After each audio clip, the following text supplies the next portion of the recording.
Hey there, I'm Adrienne, transformation coach and your go-to gal for navigating grief and loss. On this show, we're not shying away from tough conversations.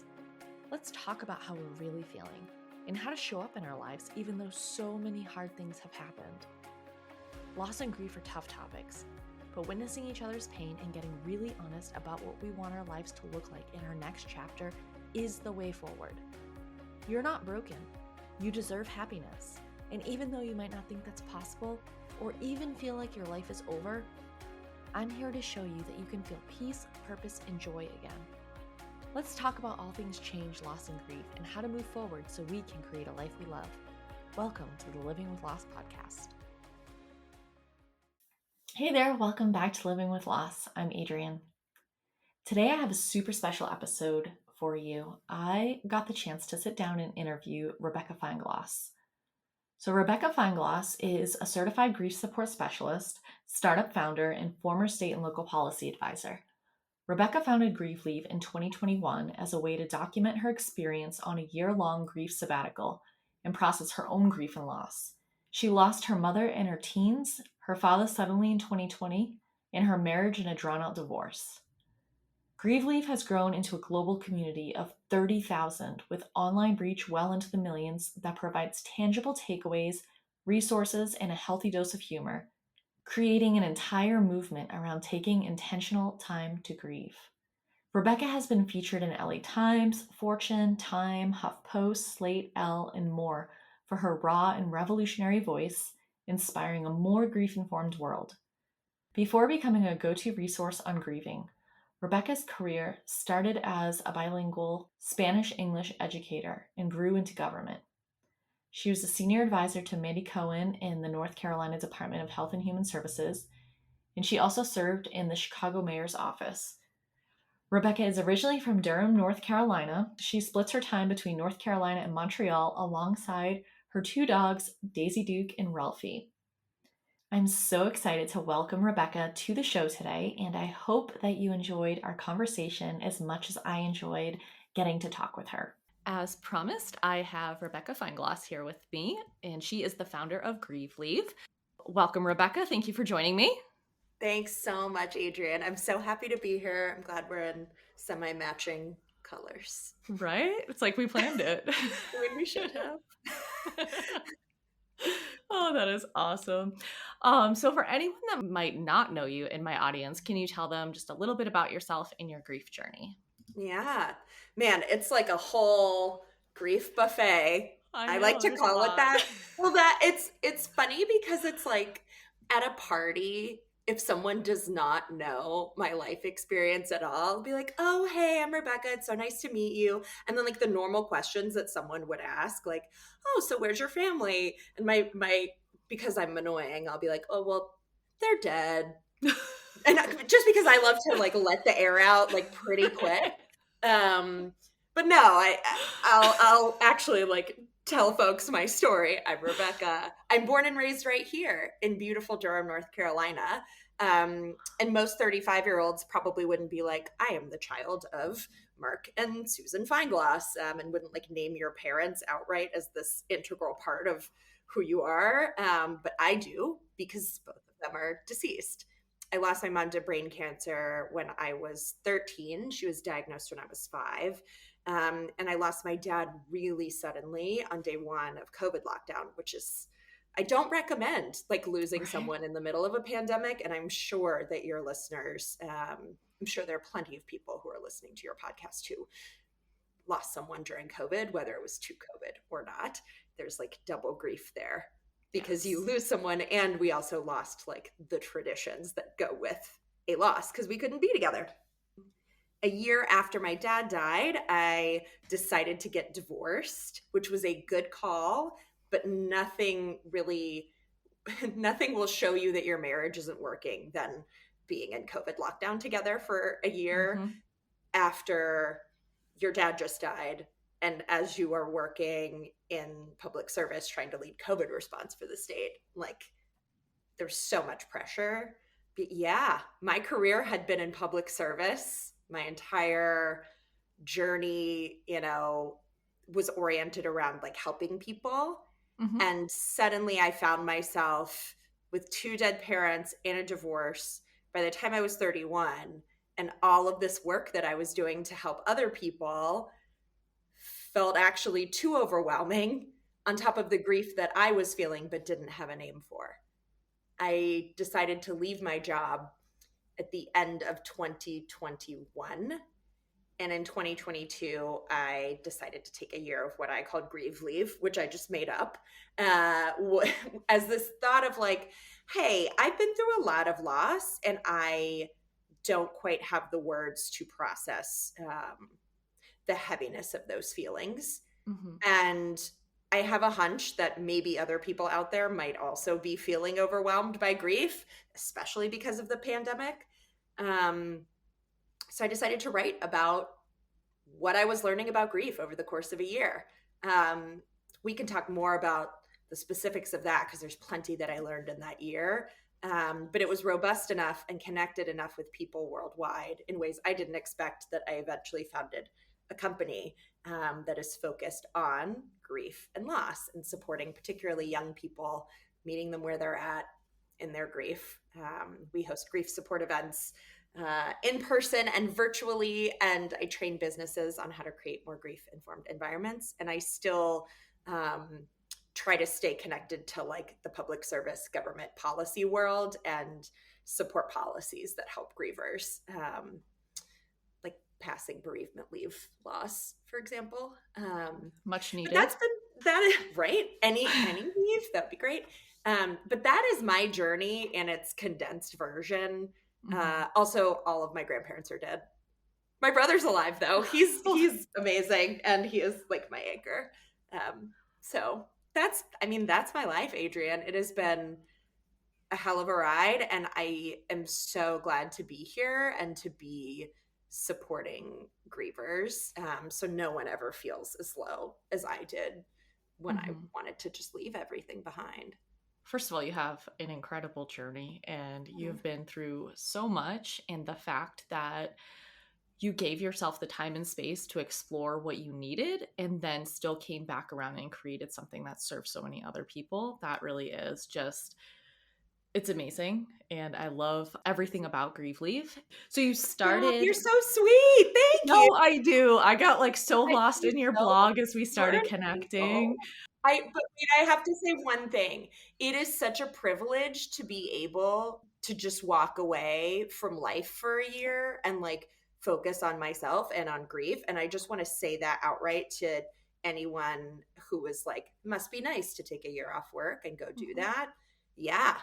What a privilege. And I so recognize that. And I want to name it. And I believe that with that privilege comes the responsibility to then do as much good as I can for other people. I love that you name that, but also, like I said, like the work that you're pouring back into other people and making workplaces a much more grief-friendly place, if there's a way to say that. But I mean, I've worked in an environment where grief just scared people. I did peer support, and so I was very involved in supporting others in grief or other types of crises. But if you weren't kind of in that niche within the organization, there was no conversations about people are going through or no accommodation, or it just made everyone so uncomfortable. And I know that many workplaces, if not most, are like that. So the fact that you were able to take that time, but now you're trying to make the workplace better for others who perhaps don't have that ability to, take a year off. But if your work helps make their workplace better, that's a beautiful thing. Oh. Thanks. Oh, yeah. No, that is absolutely the goal, right? Like grief is something that is so universal, and yet we are so scared to talk about it. You're not scared. I'm not scared. So let's not be scared. Let's be fearless about talking about grief. Let's have more conversations like these. I think we're similar in the fact that we've had a lot of loss through our life. So it's kind of like, as the loss stacks, they stack up over the years. It's like, well, I have to joke about it. I have to talk about it, because if not, I'm going to lose myself. There's no other option. Totally. Like I don't know, there's something, I think I get that from my parents too, that they just had such a great sense of humor in everything. And it's like, yeah, I think I'm a pretty dry, sarcastic, snarky kind of person. And with a lot of joy and a lot of energy. And that was true before both of my parents were dead, right? Like that's always been true. And I don't know, the core of who we are doesn't totally disintegrate when we go through so much. Am I allowed to swear on your podcast? Oh, of course. Okay.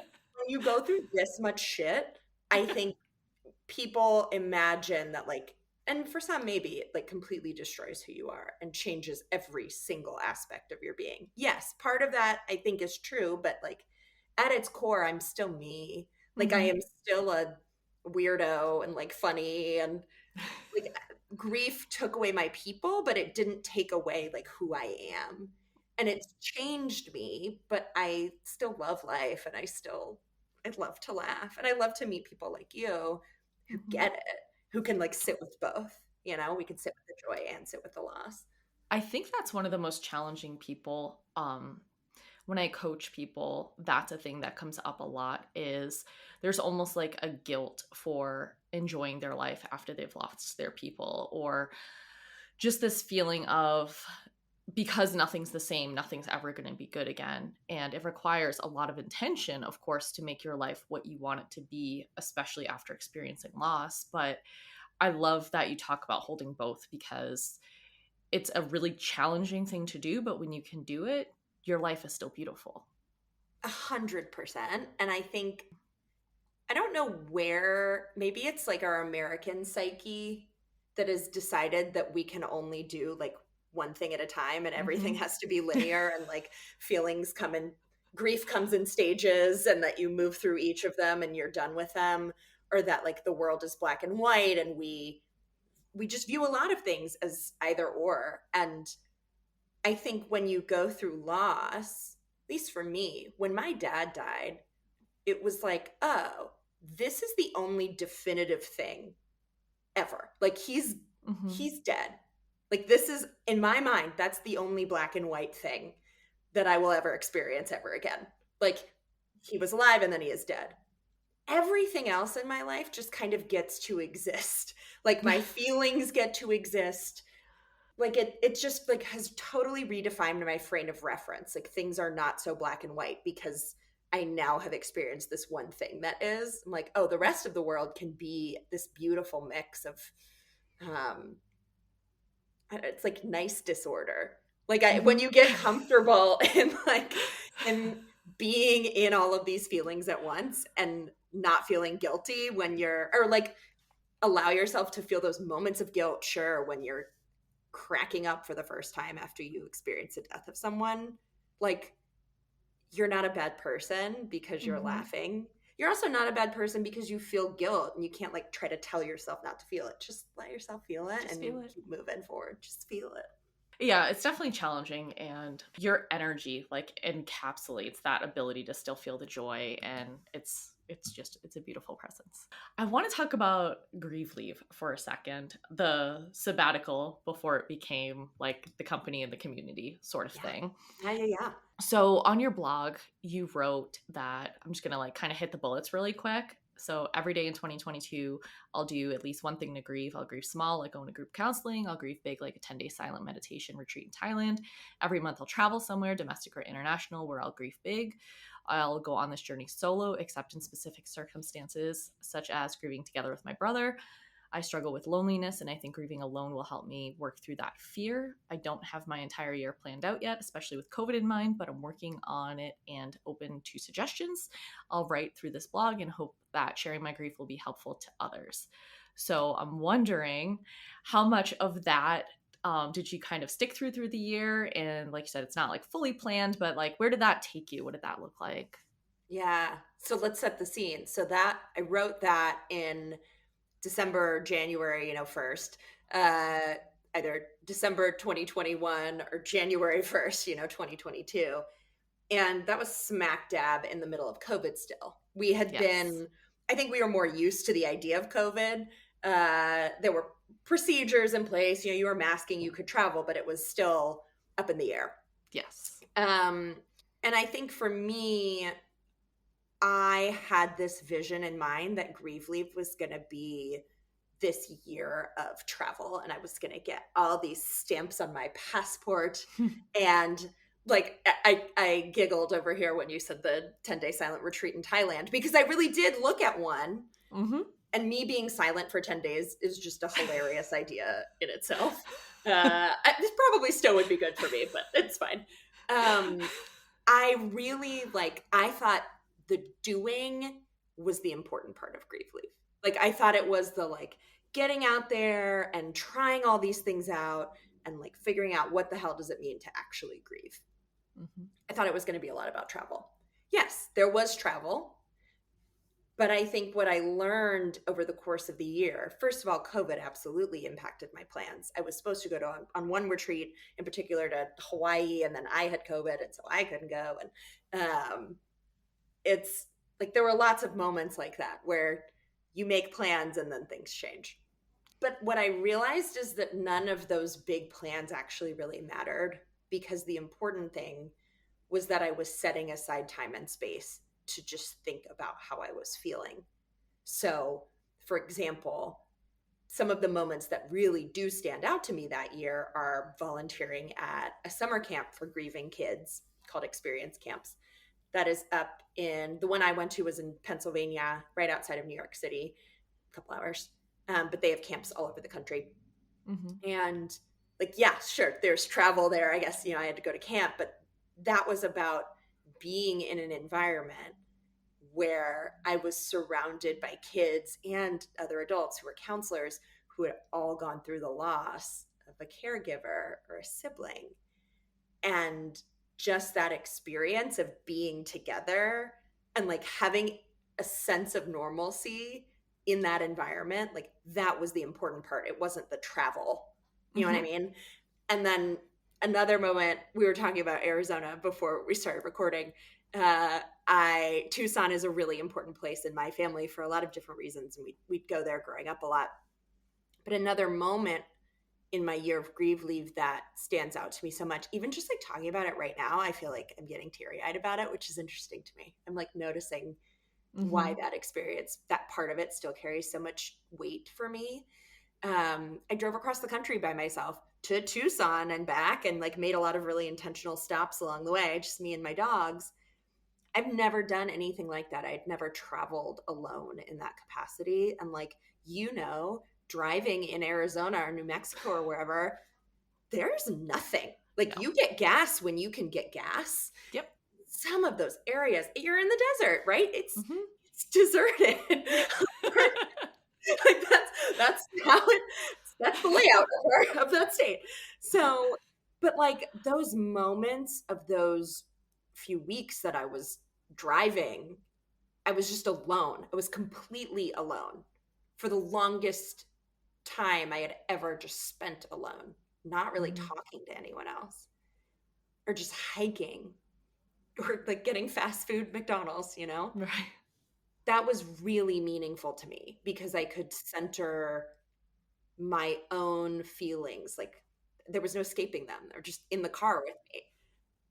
It's that was the important part. And so yes, doing a road trip, yes, setting aside the time and going somewhere.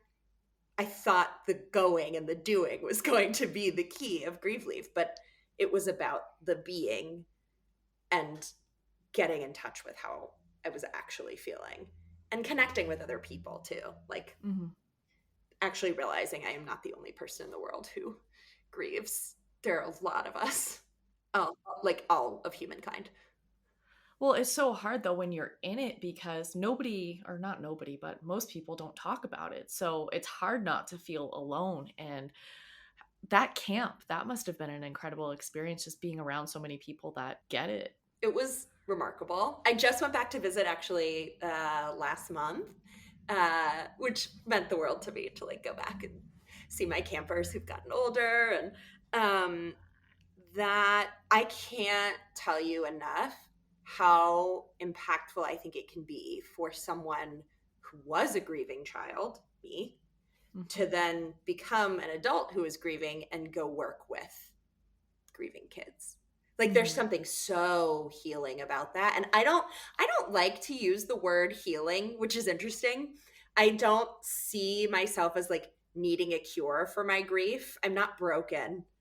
I will hurt forever. My grief will be a hole in me forever that can never actually be fixed, right? No. But there is something that helped me feel lighter Mhm. in like it healed a part of like me as a grieving kid. Like it healed that internal part that hadn't gotten enough attention when I was little. Mm-hmm.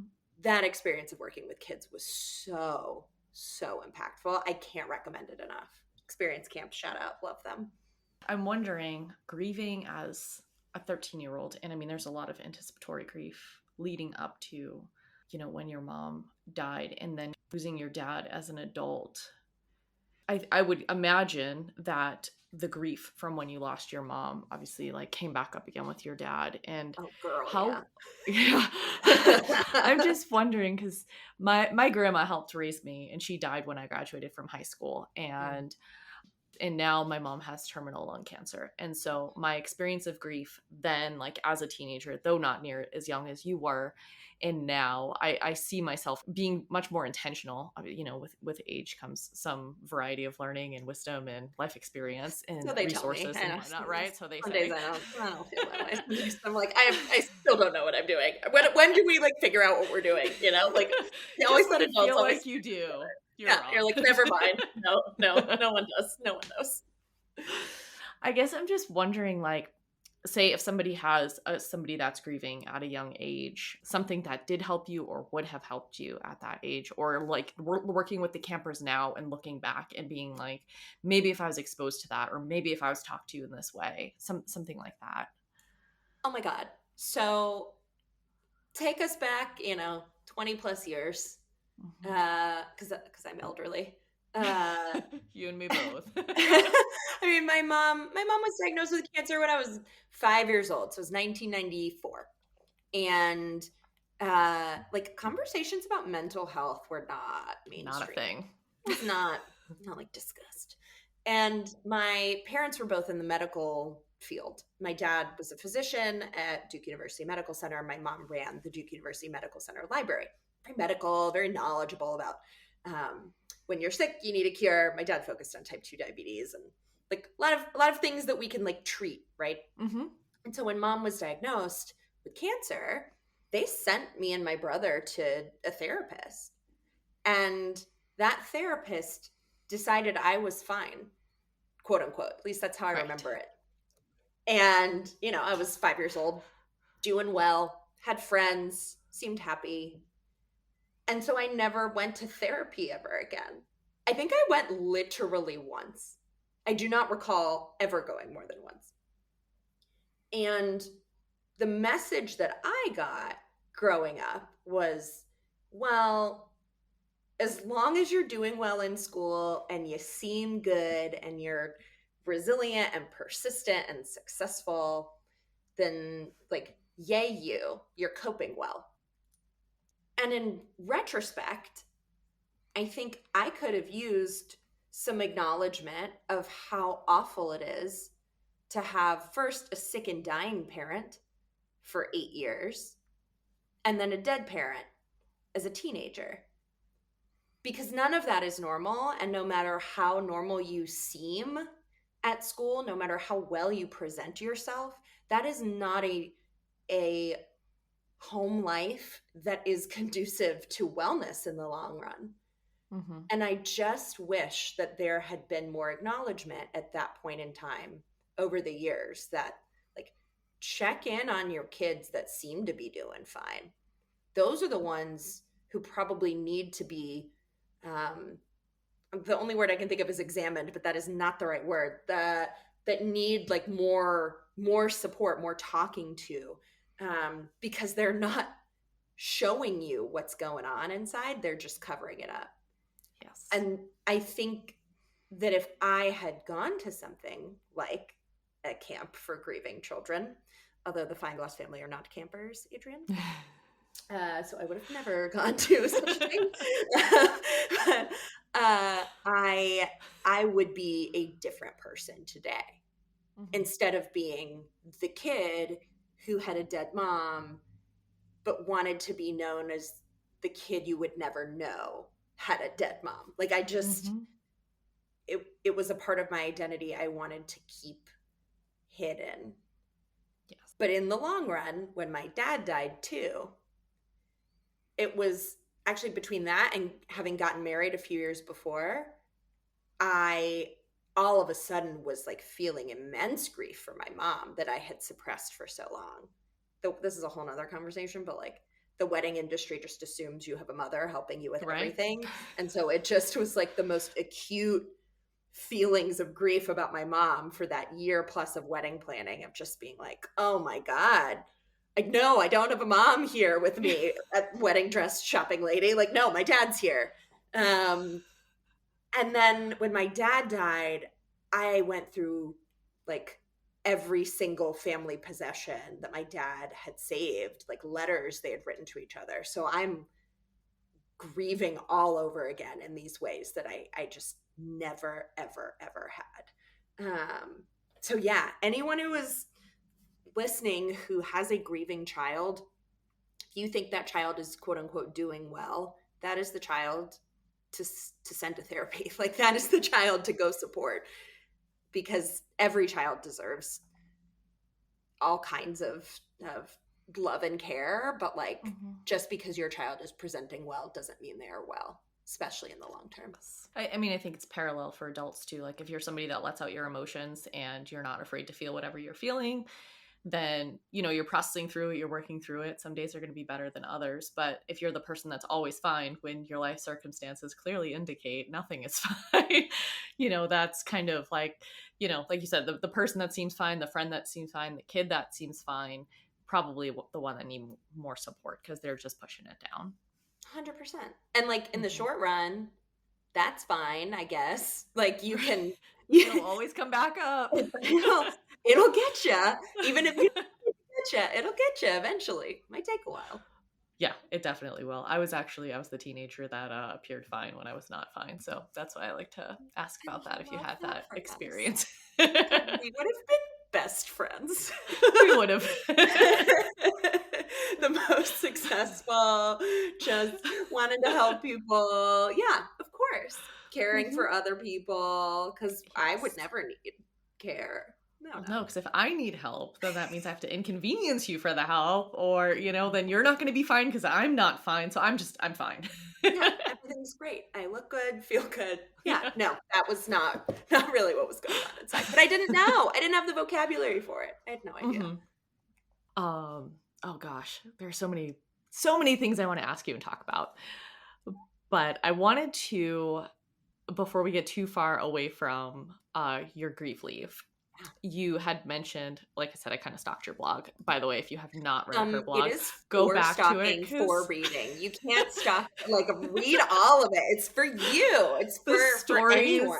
Are amazing. The information is amazing. But you were talking about, I think it was the end of the first month of Grieve Leave, and you said that I have to make time and space for fun while I'm on Grieve Leave, spending time with old friends, making new ones, going out for dinner, drinks, exploring cities, laughing and dancing. This is also helpful to me to not stay in the heavy space all the time. I'm also finding incredible moments when I'm just relaxing with friends over a beer, for example, that help lead me to some amazing realizations about my grieving or give me new ideas about places to go, things to do for myself. And we kind of like touched on that with the guilt, but I'm wondering the realization of needing that balance and what that gave you then, and knowing that you need that in your grief, what does that still give you? Yeah.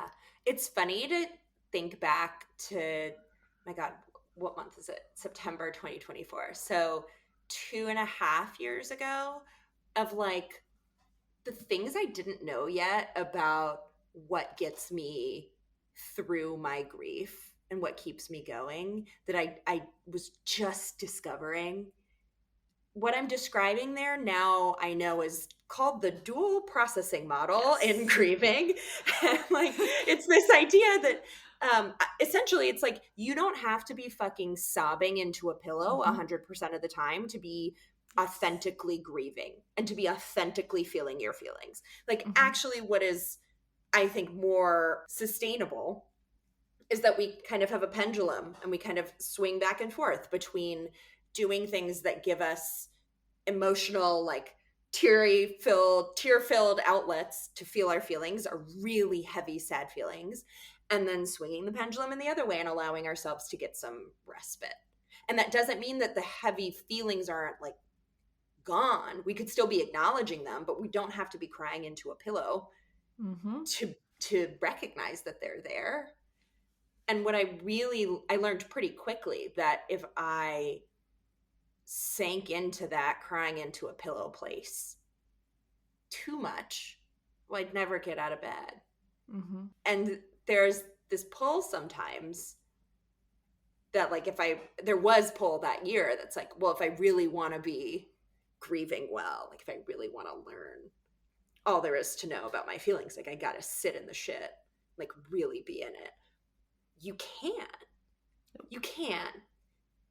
And that's good.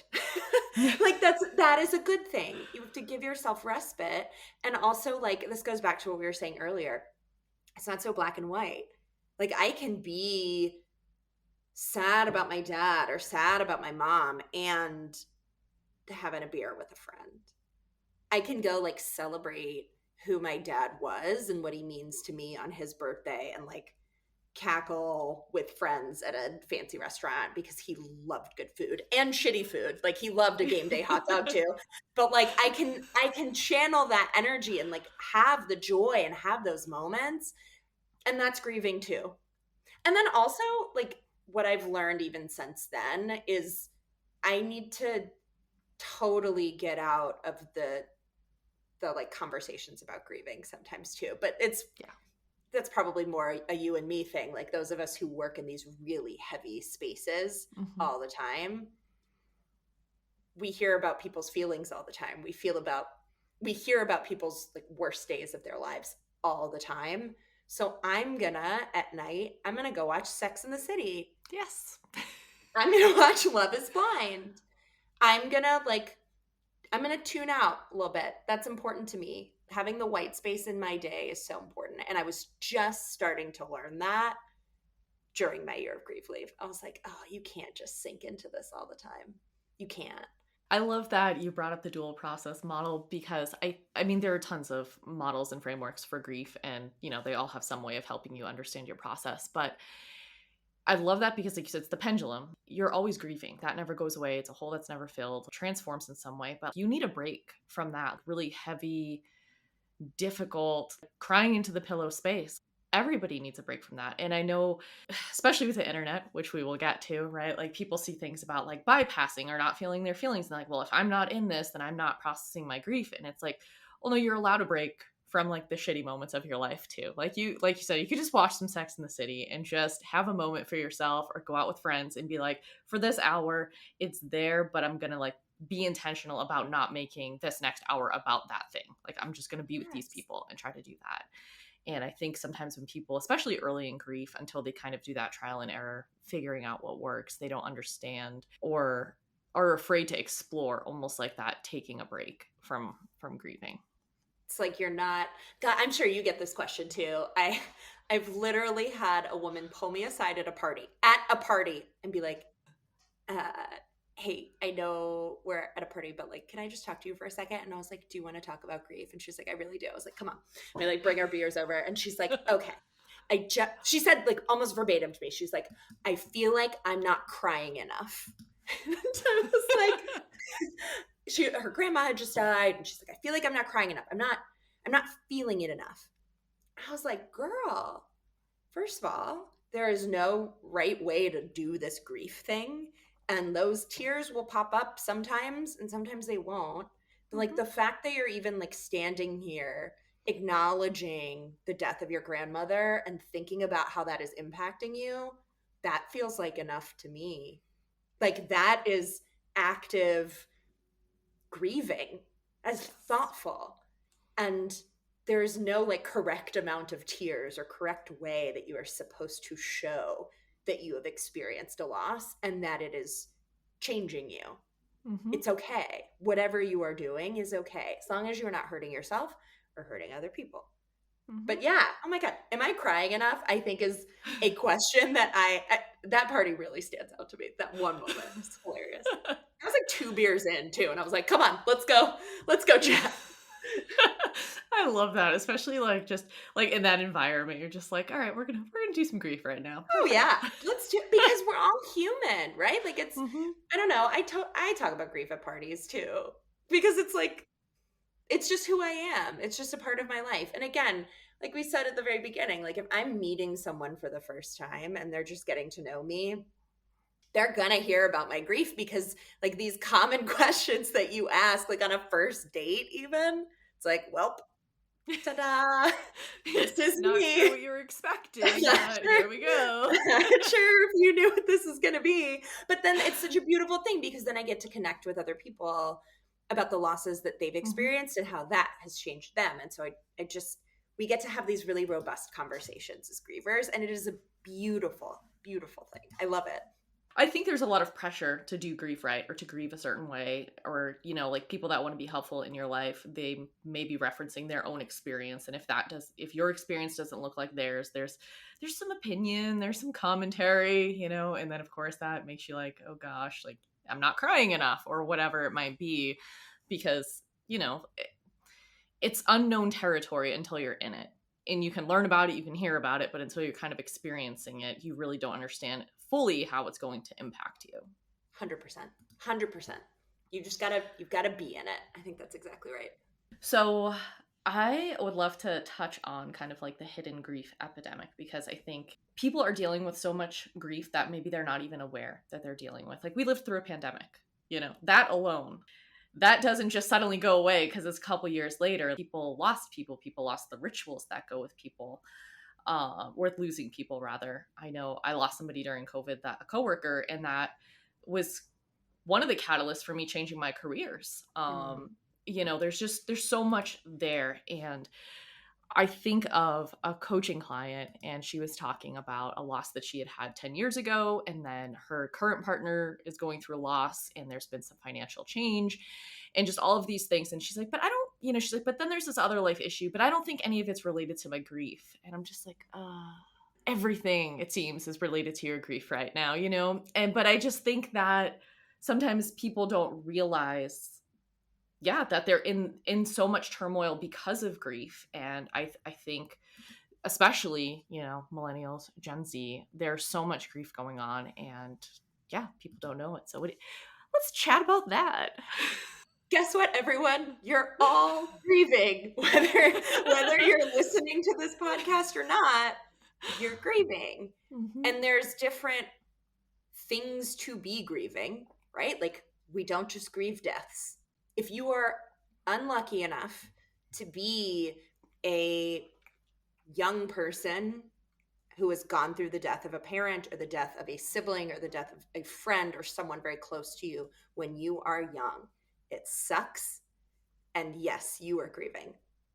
It's these other types of losses that just hit us that we haven't named as things we grieve that I think are like eating us alive right now as a society. Yes.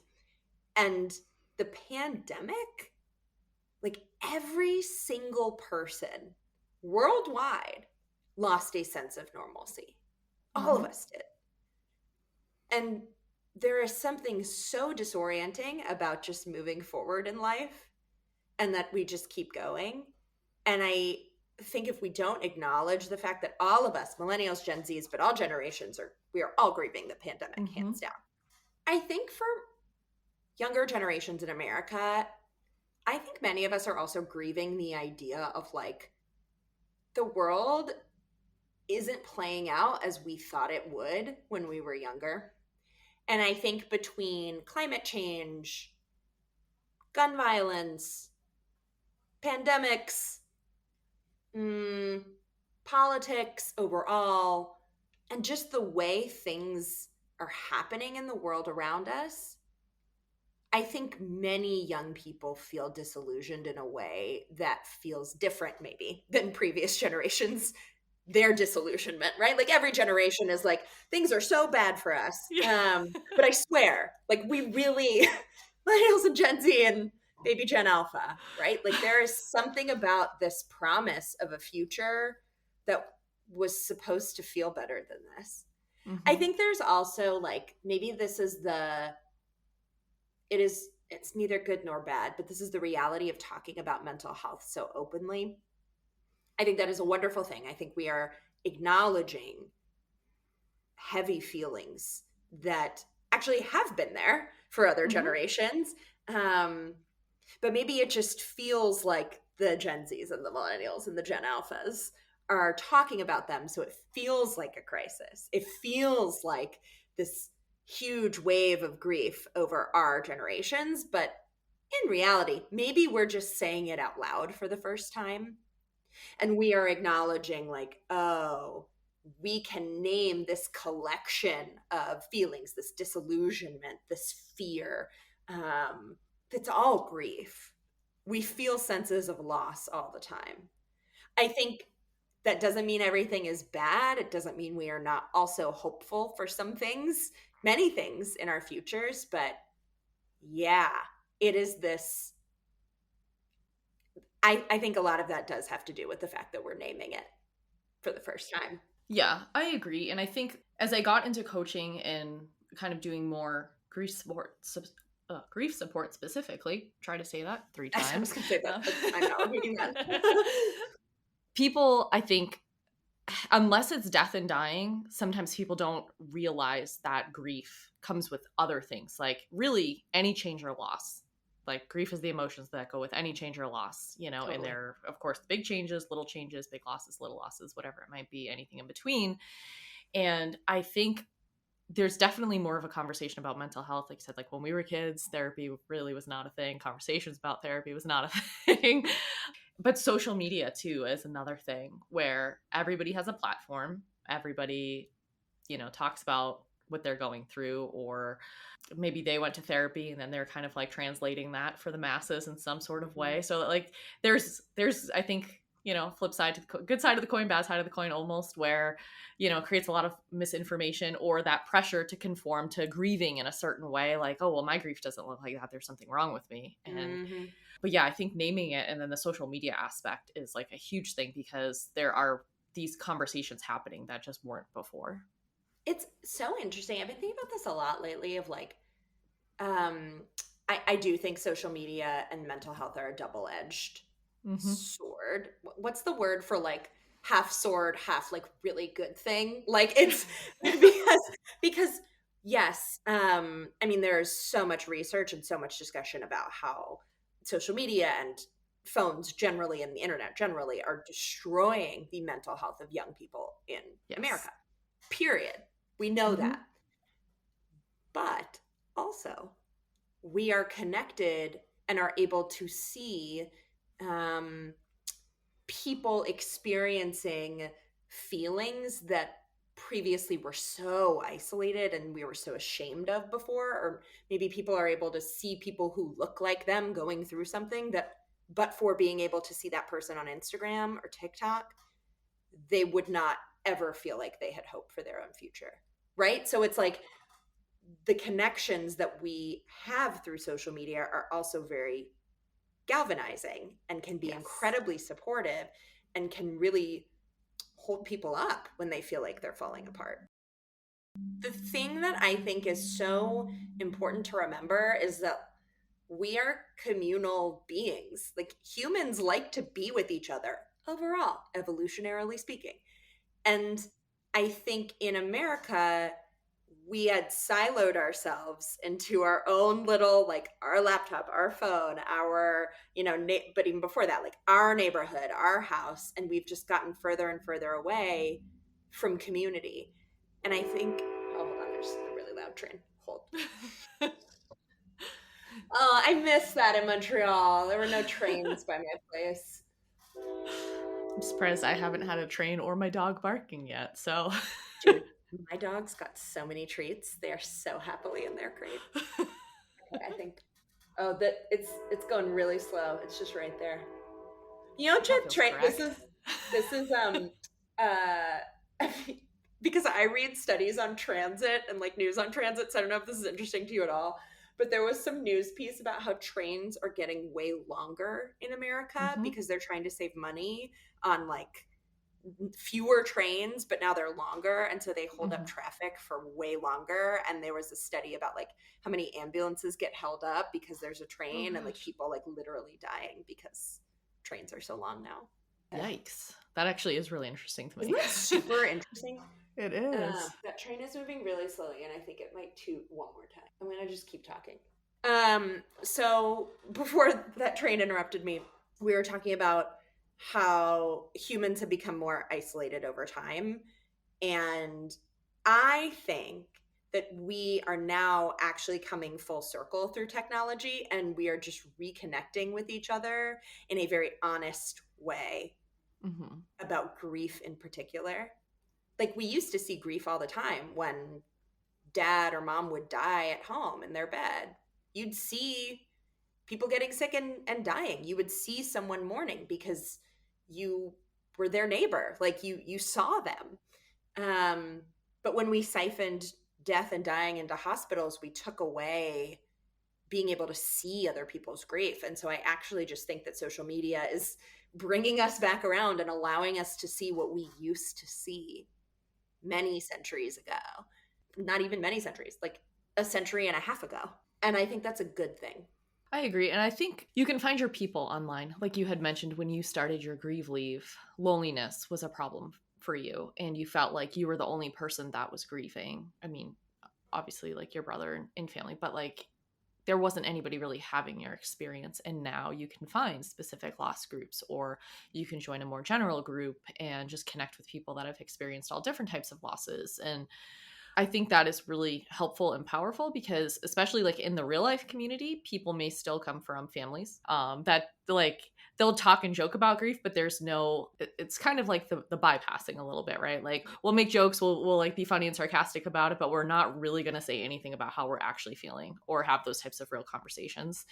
And I think some people still deal with that. But when you find your people online and you find these groups and you connect with people over those shared experiences, it can be very helpful in your own grief journey. Totally. And like if you're in, I mean, here in the South, if I wanted and I tried to get in-person grief support, at the time, the only grief support groups that existed that I could find were in church basements at 4 p.m. on Tuesdays. And quite literally. And so, I went a couple times and it was not for me. I was just not the target audience. I was the youngest person by decades. And that infuriated me. It infuriated me because I already felt isolated in my grief. And then on top of that, when I was just like poking my head out to seek support in person, I felt isolated all over again. Mm-hmm. And that was a huge impetus for eventually founding Grieve Leave as a company and building out grief support in this more intentional way for young people, meeting them where they are on the internet, literally in bars. We've hosted grief support groups. We call them meet and grieves in bars and in exercise classes. We host them online regularly once a month. I love partnering with other organizations, but it's like we want to have real dialogue and we want to have it together. So let's just do it in a way that doesn't feel so removed Mm-hmm. from reality. Like please don't put me in a circle with a name tag in a basement to talk about my feelings. I don't want to do that. I would love to do it over a glass of wine, or I would love to do it in a yoga class. Like that sounds great to me. Or on a Mm-hmm. walk with friends. Yes, that's real. Or on Instagram or on a live or something.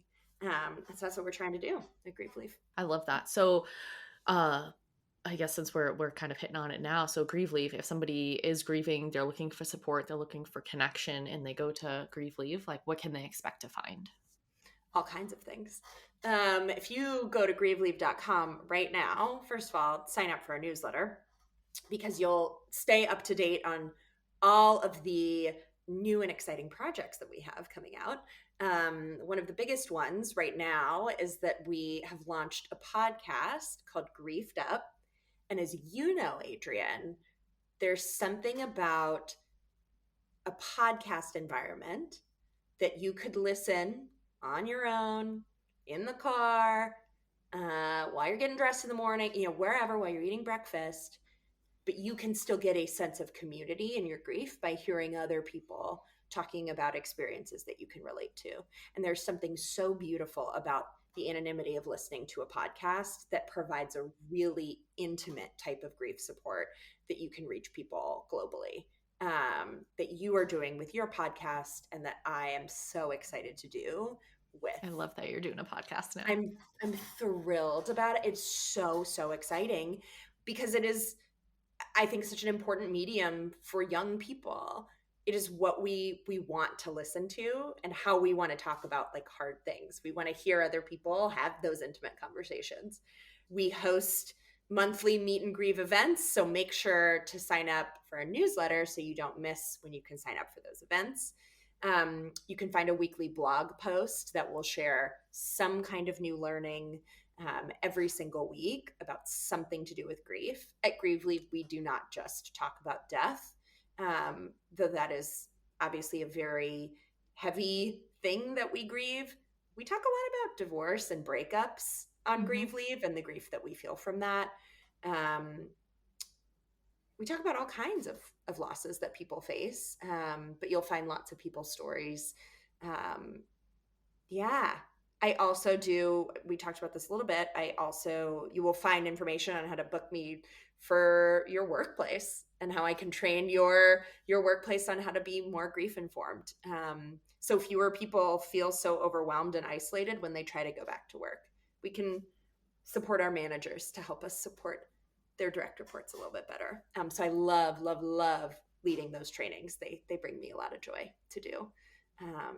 Grieveleave.com is a one-stop shop for all things grief and support. I've been spending quite some time on the website and I love it. And the blog, like I said, the stories and the teachings are amazing. You are just and I wanted to ask you the grief group chat. So I am not in that yet, but what is that? I was like, ooh, I like the sound of this. I need to talk to her about this. It's so funny because as I was like going through the things, I was like, oh, I left one off. And I was like, ooh, when do I get to work that back in? Oh, you are an angel. So one of the things that we piloted in this year, I was going to say like, I couldn't remember like exactly what month it was for a second. I was like, it's not early in 2024 anymore. We were like way almost toward the end of the year. But early in 2024, we launched grief group chats, which are an online community space for people who might not want to be commenting publicly on an Instagram post, but might want to engage in more like ongoing online dialogue. Maybe it's someone that wouldn't go to a grief support group meeting in person. Maybe it's someone that doesn't want to do a Zoom and doesn't want to like speak up that way. We wanted to create more environments where people could talk about whatever was on their mind related to their kind of loss. So we call them grief genres. So there are different grief genres that you might want to talk about on our grief group chats. And maybe you want to talk about sibling loss. Maybe you want to talk about pet loss. There are grief group chats for you. I'm excited to see how those continue to grow. I think what's important to me is connecting with people who are grieving in ways that feel really meaningful and accessible. And however we can reach people is something I want to try. I love that. And it's a unique thing, I feel like, because a lot of, even the stuff that I do, a lot of it is either Zoom or in person. And there's not really that outlet where you don't have to be such like an outward active participant, but you can still engage. And so when I saw that, I was like, oh, this is such a like a unique, beautiful idea. And I want to hear more about it. So yeah, thank you for sharing. I'm really, I keep calling it like a griefy Reddit. Like it's like Reddit because it's like, what are your questions that are on your mind? And how do you find a topic that like there are other people who have questions about that same topic that you have questions about. That's what grief group chats are all about. And that really is meeting somebody like exactly where they're at. And there's my dog. I don't know if you can hear her barking. He or she, what's your dog's name? Is she? It's Dixie. Can I pause? Can I pause this for 1 second? There's somebody at my door. I don't know who shows up at people's houses at this point. How dare they? 2 seconds, sorry, or she won't stop. Okay. Can't make Who this was up. it? That was the fiber optic people to about start digging. You gotta go get your internet. I'm like, That was canceled and I already have internet, but thank you. I needed that Oh last week. my God. Oh my God. Poor people. That sucks. Oh, well, that's really funny. Oh, Typical. that is. Full Gotta love circle. a move. Gotta love a move. Oh my God. Okay, I'll edit this little part out, but let me. Keep it. Dude, I love a little dog bark in the background. I'm shocked. My dogs are Daisy Duke and Ralphie. I am shocked that we haven't heard from them. But I think they're satisfied with their treats. So. That is perfect. Yeah, Dixie, when somebody comes to the door, that's it. She's quiet and dormant for the most part, but if somebody's in her area and she doesn't know them, no, all bets are off. Yeah, she sounds like a good guard dog, you know. She is, but she's actually like really, we'll say sweet, timid maybe. Like when she sounds really mean, she's a German Shepherd. Like she's got a really Whoa. big bark, but then like you Whoa. pat her and she's like, oh, okay, love me. I love that. That's adorable. But she's a dog. My dogs are not guard dogs at all, Adrian. They are just white floofs and ridiculous. You've seen them on the blog. Then you've seen them just be like floofy, ridiculous. Mm-hmm. That's my next grief that's coming. Is my girl Daisy Duke. That's actually a grief that I actually had 3 rescue dogs I've had for a very long time. My first one I got in 2006. He just died in June. I got another one. It was like a pit lab mix. I got him in 2012 and he died last September over Labor Day. And then right before I moved, I had a little schnauzer. He was my little fluff ball teddy bear dog. And I got him in 2013. And he just died right before I moved in August. You're just like getting me in my. I'm so sorry. That's a lot of. Whew. I guess like the amazing thing of having, aside from Sunny, that was the one I got in 2006. He was just like way older than everybody, but like having dogs kind of close in age, so like their activity level was really similar. Yeah. But then on the flip side, they get to like. That was a lot in 1 year, and Sunny and Rufus being within like 2 months. I'm just like, oh my God! I still got Dixie going strong. Dixie's she is holding on really well, it seems. Oh my gosh, yeah. Well, sending you love. I'm sorry for all of those cat losses. It's awful. Before the obnoxious internet people interrupted, grief in the workplace. I want to talk about that before I let you go. Great. I came from an environment, a workplace where unless that was kind of like what you signed up to deal with or talk about, it really wasn't talked about. It wasn't a very grief-friendly environment. And of course, there's Family Medical Leave Act that, there's provisions like if you have somebody that's going through a medical situation to get leave to care for them. And then I was reading a company had bereavement leave and they were about to die. And so they're like, hey, can I start like my bereavement leave? This person is going to be probably passed within like the next 24 hours. And they're like, well, that's not bereavement yet, and just the insensitive attitude or lack of education, lack of training around grief in the workplace is kind of astounding. So I love that you're doing trainings and trying to essentially like create more compassionate leaders that understand grief and what their people are going through, because that is so needed. And what types of trainings do you do? Like, what does that look like? And then I have a story and a question for you after. Oh my God, stories and questions are my favorite. Okay. Here's the thing about grief in our workplaces is somehow, particularly in the US, it was decided that grief is not a workplace appropriate thing to talk about. We have decided for some reason that when you come to work, all of your humanity is like not present and you are just your little worker bee self. And I will say that one good thing out of the pandemic is I think everyone's work self and home self became a little more merged. Mm-hmm. We acknowledged everyone's humanity a little bit more during COVID. That is the reality of a virtual workplace. You see kids running around in the background, you deal with dogs barking, right? Like you're a human being and you see all of your humanity. I think that is a good thing that came out of the pandemic and remote work in particular. I think now we are at a place where those ideas of grief not being workplace appropriate, but us embracing people's humanity, wanting to anyway, more than ever at work, now is the time to have these types of conversations about like, oh, how do we talk about grief at work? Because it's gonna happen.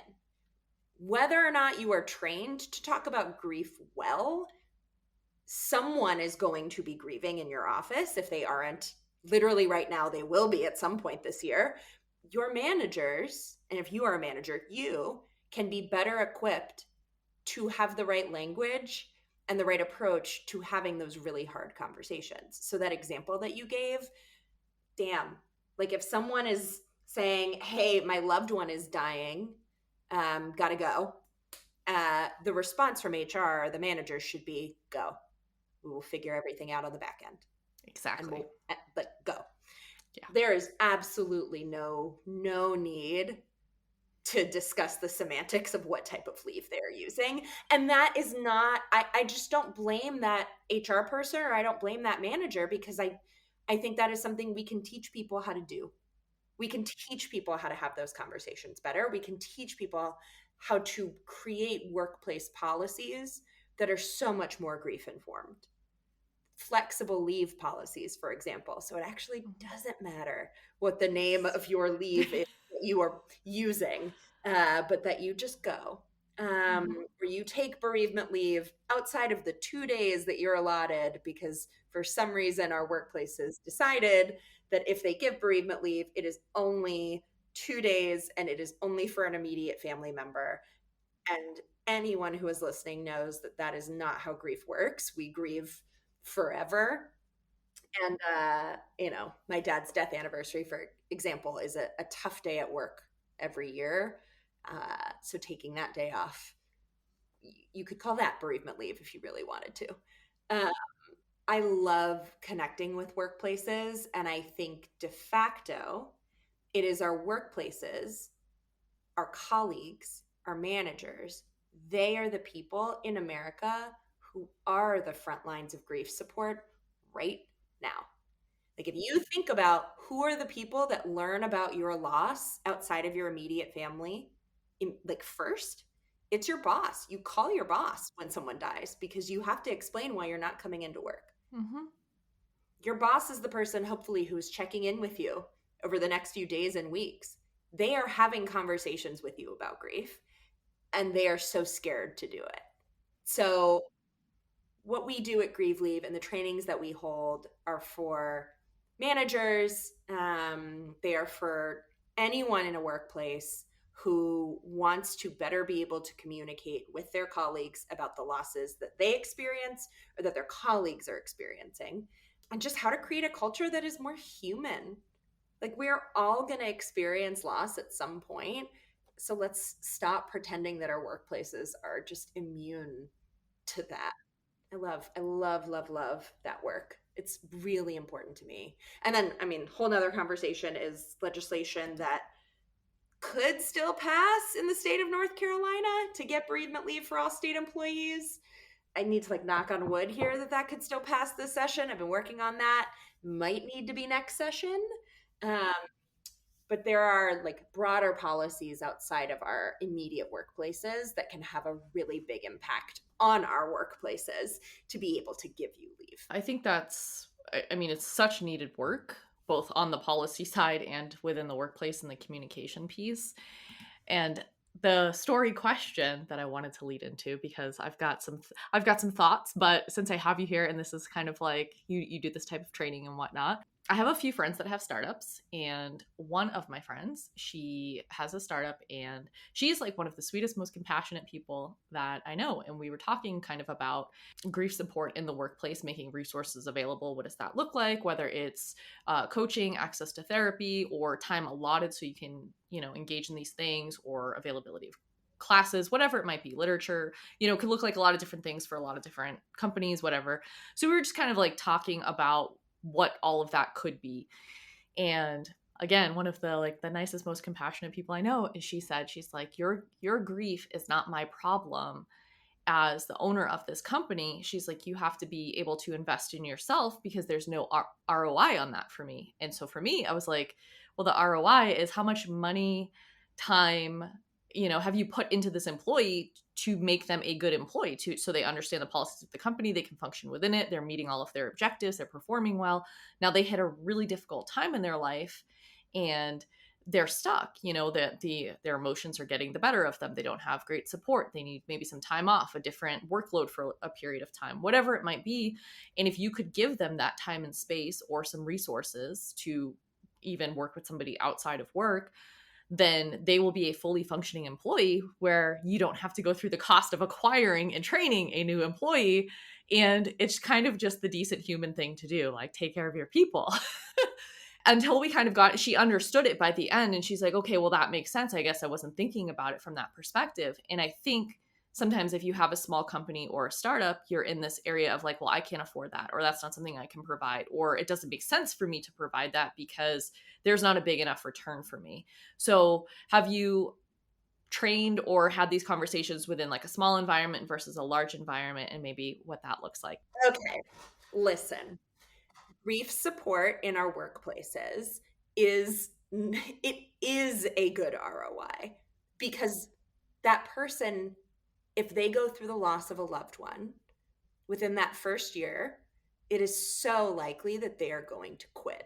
We don't even have good data on this as a country because we don't track bereavement leave well overall, right? But anecdotally, we think somewhere around 50% of people, if they experience a loss within of an immediate family member within that first year, 12 months, they will quit their job. Yep.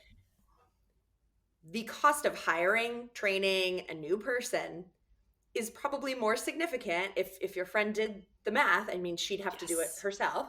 If she did the math of hiring a new person, onboarding them, other people getting frustrated for taking on workload that wasn't theirs in the first place, all the time and energy that's spent hiring a new person, probably cheaper to just provide some grief support on the front end and help that person stay in a role that might actually be a really important anchor for them in their grief and help them feel like a regular person while they're going through this really painful loss. Like, work can be your respite. If we're talking about the dual process model, right? Yep. Like, it can be the thing that helps you keep going for some people. I'm thinking about some support that I gave to a CFO of a health tech startup who I'm only smiling because I love her and she's wonderful.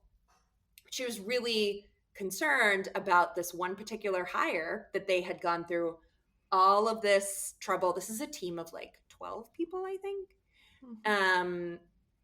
They had just like finished the hiring process of this person. They were going to start her the next week. And then she called and said, my mom died. I only laugh because it's like, oh my God, it's just an insane situation. So they don't know this person super well yet, right? She hasn't even formally onboarded. And they have a decision to make. Do they start hiring again? Like, do they go back to the drawing board? Do they rescind their offer to this person? And what I worked with the CFO on was, how can you then create an onboarding plan for someone who is grieving? And how can you make sure that you are giving them flexibility of timing in a way that is still accountable to the goals and needs of your startup? So maybe that is establishing check-ins with that person regularly, because them not being there really impacts the startup really directly when it's a small team. But if you give them flexibility and structure and set really feasible goals and communicate well with someone who is grieving, that person is going to have more loyalty to your company. They're going to be a better employee all around. They'll build stronger relationships, and they will just be a better teammate in the long run, which is exactly what happened in this situation. So they did end up onboarding this person, this woman who just lost her mom, and she loved working at the company. It was an outstanding fit, and she felt cared for by this company. The part of the discussion we had was, should they send flowers to the funeral because she's not technically an employee yet? And I was like, send flowers to the funeral. Absolutely. Like, that, she will remember that forever. Things like that. Like, I think a startup is in a really unique position where they are nimble enough to be extra human if they want to Yes. be. Part of the discussion we had too was, do they send flowers from the CEO, like hand, like by him, or do they send them from the company? I'm like, send both, right? Like, again, like think about what power you have for empathy out of a startup. And it's different conversations with the much bigger companies that I train. Mm-hmm. Then it's more about like how there might be significant variation between teams and between how Mm-hmm. one manager supports a grieving employee versus another one. And so then what are your like overall policies and procedures that you have company wide, Mm-hmm. to make sure that, like, I don't know, if one person gets a GoFundMe started and raises a ton of money to help their family as they face their loss, but another employee does not get a GoFundMe started for them when they're facing a loss, like it feels actually really inconsistent. And so like those are the types of things that I encourage all kinds of teams to think about. There's a lot that plays into our workplaces in grief, and how workplaces can better approach grieving. It's all about Mm-hmm. culture and how they set that culture, but it is rooted in empathy. And it's one of those things, like, for most people, if you're not working from home or don't have a hybrid situation, you're probably spending more time at your job than you are at home. And so as a manager or the owner of the company, I mean, like you said, the loyalty that it creates with employees, or like you're a more engaged employee, when you create a situation where you feel cared for within that company, you can feel the love and the care and the empathy from them, and they're supporting you through this difficult time. That is going to make you so much more invested in that. Like, they were there for you when you needed it. Like, if you need Yes, to work some extra time, you'll work the you'll extra do time, it. whatever it takes to hit the goals, because you know this company cares about you. You're not just a number on a spreadsheet, or and Exactly. I think also, like you said, there is a difference when there's bigger companies. It's like kind of the broad sweeping SOPs or how different teams might manage stuff. But when you're a small company, there's that, like, how human do you want to be? Like, how do you want to treat your people? And it's a question for everybody. And I think maybe she was thinking of, like, I don't have the budget or resources that, say, Apple does. Well, you don't have to. Like, if you think outside of the box or work with somebody that understands these nuances, then you can implement something that fits with the size of your company, the budget that you have, the available resources. And it's not necessarily just a one size fits all thing. Like, it is free to be caring about your employees. Like, it is literally free. And like, I think one piece of advice that I have for anyone who manages anybody else on any team at any size company is use the word grief. Like, say grief. Say someone is grieving. Like, use that language, because it's a very human thing to experience. So if someone is going to be taking time off due to a loss, like, name it. Like, Mm-hmm. Rebecca is out because her dad died, and we know she's grieving, and we're going to support her while she's going through this. Name it for your team, model it. That's free. That language is free. Yeah, it's one of those things that should be obvious, but it unfortunately is not as obvious as. But I think we're heading in a direction where it is becoming more talked about, and people like you are bringing these trainings into work to make it easier for workplaces to kind of adopt that. Well, and you know who's not going to stand for an unempathetic workplace are our friends who are the Gen Zs and the Gen Alphas when they get into the workplace, right? Like, I think those generations, us millennials, have led the way, yay us, to bring in conversations around mental health into work and make it more appropriate. Gen Zs they're just gonna quit if they don't Yeah. feel like their workplace cares about them.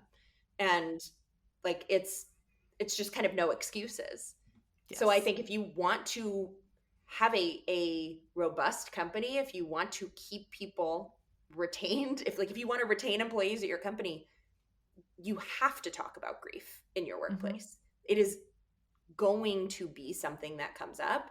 And I think we are just no longer, these next generations, we are no longer accepting a workplace that pretends like we're not human. And I think just as generationally, we, like you said, that conversation is happening, mental health conversations, grief conversations, whereas before, our parents, grandparents didn't really talk about feelings. That wasn't a thing, but that's just not the case anymore. Totally. Totally.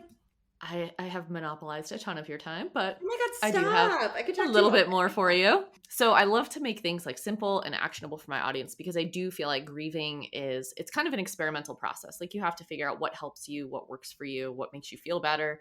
Something you thought might make you feel better actually makes you miserable. So, discard that kind of thing. So in that spirit, can you share like one specific thing that has helped you with the grieving process and one specific thing that has helped bring joy back into your life? Yeah. Okay, let's go with the grieving process first. And then, like, I have so many things that bring me joy, Adrian, so I'm going to have to keep going. um, okay. When my dad died, I tried yoga for the first time Mhm. after my therapist truly, like, begged me to. She was like, I think that yoga could be really impactful for you.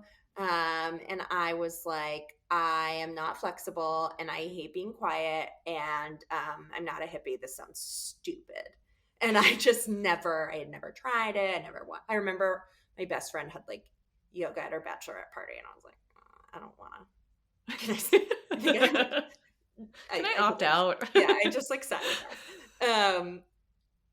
And I, as like a favor to my therapist, I was like, all right, I'll humor you. All right, I'll try it. And that changed my life, honestly, because it was the first time that I was ever getting quiet, like really getting quiet. And as everyone who has been listening up until this point knows, I never shut the fuck up. And I never ever do. And so getting quiet for me was essential to understand what I was feeling. And it was in those quiet moments that my grief started to actually like bubble up. I'd be like crying in yoga. What a weirdo. Like I was that weird. Thank God it was virtual because it was the pandemic, but I was just like, I would find myself crying. So for me, it was doing like the opposite of what had been my typical coping mechanisms to get me to that point in my life. So you've done marathons, right? Like Mhm. you're a running girly. It's funny because I actually had, when I was going through a breakup, a therapist I was seeing didn't stick with the therapist, stuck with the yoga, but same thing. She's like, you need yoga. She's like, because it'll quiet your mind and you'll feel your body. Like you'll feel like what needs attention, what hurts, what feels good. And she's like, you're not listening to any of that right now. And Yeah. it's so funny that you just said that because that was me. I'm like, I don't do yoga. That's not a thing. Why would I sit still? That's dumb. No, it was essential, right? Like I needed to stop trying to do so many things all the time Yes. and just kind of be and sit and listen. That was really, really essential. Um, Man, the first thing that comes to mind when it comes to like something that really brought me joy in my grief, um, is doing like something that my dad and I used to do together a lot, which is go to Duke basketball games. Like it was a space that I was kind of scared to go back to. Um, it was the thing that my dad and I like always did together growing up. And I had a lot of anxiety about the idea of like, oh my God, can I like go to this place and like go do the thing without him? Like, how is that going to feel? And I swear every time, what a privilege to be able to go to Duke basketball games. First of all, like I love where I live and it's my alma mater. I mean, I love it. Every time I go now, I feel like I hung out with my dad and it brings me That's so amazing. much joy. Like I feel him. It's a way to connect me to him now. And that it brings me more joy than I think I can even really express. Mhm. Like doing the That's thing beautiful. without him is full of a lot of joy now. Yeah. Was there anything that you had to do or like a pep talk almost to give yourself to go to that first game without him? Oh my God, I cried in the car after. I literally just cried. Um, what I'm giggling about is I brought a guy that was like so not ready for my level of emotion. He was a big basketball fan, and so it was like not like a. We had been on quite a few dates, and that was one of the dates that we went on. The first basketball game, like an early preseason game. I was like, all right, well, we'll see, we'll see how this goes. But yeah, no, I was crying in the car, Aw. and on the front end, it was like, okay, let's see what it feels like to walk into this place without the person I always walked into this place with. And it felt awful at first. And I sat with it. I love basketball. I love sports. So let me just be in that. Let me feel the shittiness. Let me feel the sadness. Let me feel his absence. Let me cry about it and just be in it. And over time, like, I don't cry at games anymore. Sometimes if it's a really good game though, I will get teary-eyed and be like, "Oh, Dad would have loved that game." Mm-hmm. And that's okay. There's still so much joy there. So much joy. Yeah, I really I didn't know if I was going to want to go back. Mm-hmm. I'm glad I did.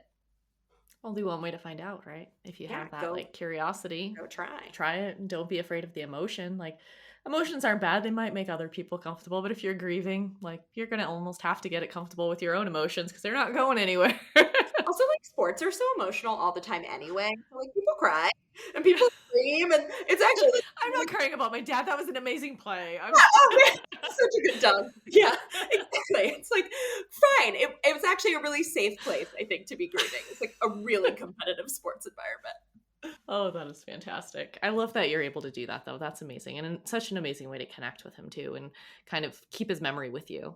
Yeah, thanks. It means a lot to me. It means a whole lot. I also just love Duke basketball, and we'll talk about Duke basketball anytime that I have the opportunity to. And once again, I love the shade of blue that you're wearing, which is Duke blue, whether you do it or not. We match. I Yeah, love it. yeah. So, before I let you go, what is next in the world of Grieve Leave? Yeah. So I previewed this earlier, but we have launched Griefed Up, the podcast. And my hope is that that is the way that we are connecting with people worldwide.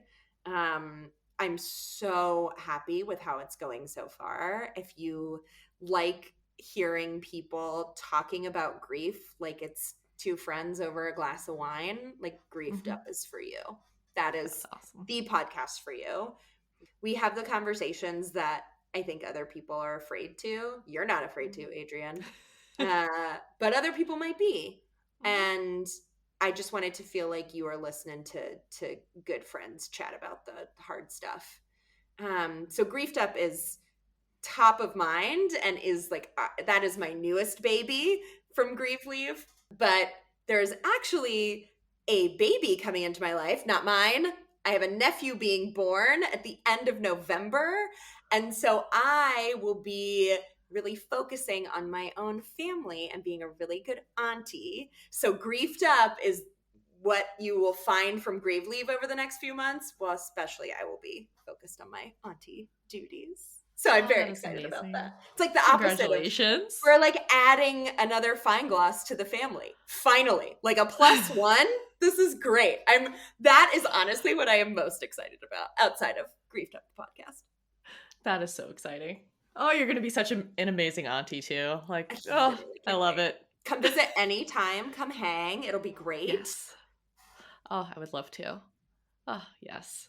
I'm going to have to stalk your social media and see pics when the baby's born. I wonder if my brother is going to be a social media allower of like pictures of his kid or not. I don't know. But it's really, it's that's like a whole nother conversation about like grief on the internet and how I talk about my life very openly, but also my brother experienced all of these losses too.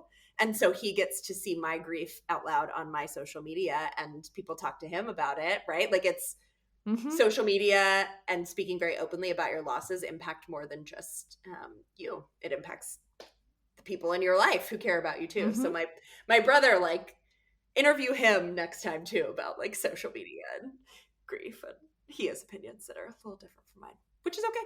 Anyway, very, very excited about so many things, personally, professionally. There's good stuff happening. That's awesome. You're going to have an amazing rest of 2024. Oh my God, 2025 next year feels like saying that out loud. That's a lot. Gosh, that's crazy. I just have to say that I so appreciate you. Thank you so much for having me. And I think you are awesome. I love connecting with people like you who bring like so much energy into this world. And again, that you come from a public service, like helping people mindset. is so beautiful to channel that specifically into grief now. So thank you for what you're doing. And I just love chatting with you. You're awesome. Thank you so much for doing this and coming onto the podcast. This has been absolutely amazing. And your openness and willingness to share and kind of go wherever the convo goes, so appreciated. So Grieve Leave, and you have an Insta account for that. But if people want to connect with you, work with you, what are the best ways for them to do that? And I'll put it in the show notes too. At Grieve Leave on Instagram, on TikTok, on Facebook. We are everywhere. And that's Grieve Leave, GrieveLeave. And it's in the show notes. Thank you. You're the best. Yes. And grieveleave.com. That is the best way to find us. Perfect. Thank you so much again. And I look forward to connecting with you more. Thanks so much, Adrienne. Appreciate it. That's it for today's episode, my friends. Thanks so much for joining me on the Living with Loss podcast. Please like and follow the show so you don't miss an episode. If you're looking for more grief support, grab my free guide, 5 Essential Tools for Immediate Relief from Grief, even if you don't think that's possible. Head on over to adriennecrowley.com and download it. Remember, you may not have chosen all the changes or losses in your life, but you get to choose what happens next. New episodes drop every Wednesday. Until then, have a fantastic week.